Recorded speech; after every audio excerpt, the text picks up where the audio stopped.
Buna Jimma.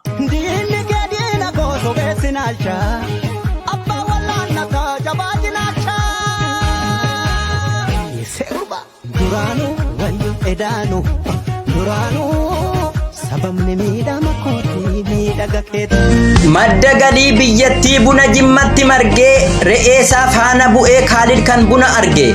Buna faajjii araaraa kan nurraa buusu cubbuu namni dura tamsaase baajoo bira baadhubuu. Waggoota dhibbaa oliif madda galii jijjiiraa haga duraa hanqatu sarrallee itti jira. Qonnaan bultoonni keenya kan naannawa ishee bareechuuf tattaafata nyaataaf dhugaatii dhiisee.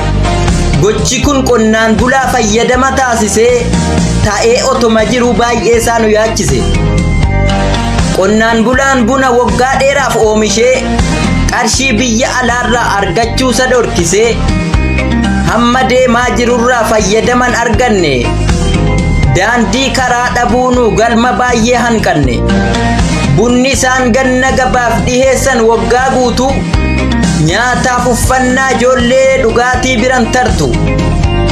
Qotee bulaan keenya miidhamee bunaaf jecha silaa ta'uufii qaba galiinsaa dachaa.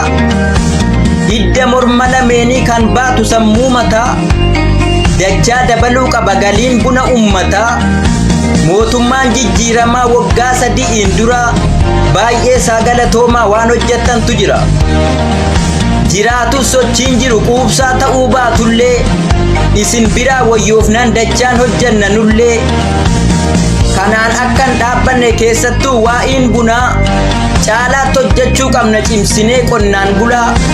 Kubbaaniyyaan biyya alaa biyya keessatti argamu waan bunaan wal qabatuun hirmaachuu qaba namuu. Sirna qo'annaa guddisuun barbaachisaadha cimee. Galii buna keenyaatiif atis dubbadhu shime. Otuu mootummaan oomishtoota bunaatiif kennee bu'aa galii bunaa dabaluuf isintu dura bu'a. Naannoon buna oomishee gabaa alaaf dhiyeessu ilma namaa dhiisiti harreenuu keessan teessu. Nattiin aarinaa biyyaa waanan jedheefan qaba. Keessattuu bunni Jimmaa argachuu qaba gabaa.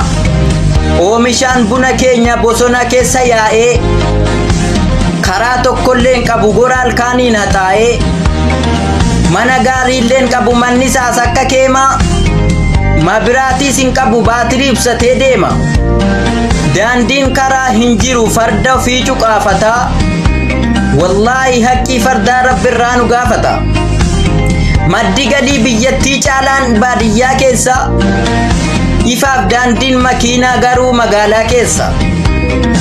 Dhageessaa yaa mootii koo kan bakka guddaa qabdu. Waa sadiin sitti madha silaati waan dadhabdu. Bunni galii biyyaatiif bakka gurguddaa qaba. Ifaaf daandii bareechaa galiin buna ummataa abbichusuma qaba. Kun sadannuuf sirroofnaan qeerroonuu biyyaan ba'u. Akka kun nuuf sirratu murannoon akka ka'u.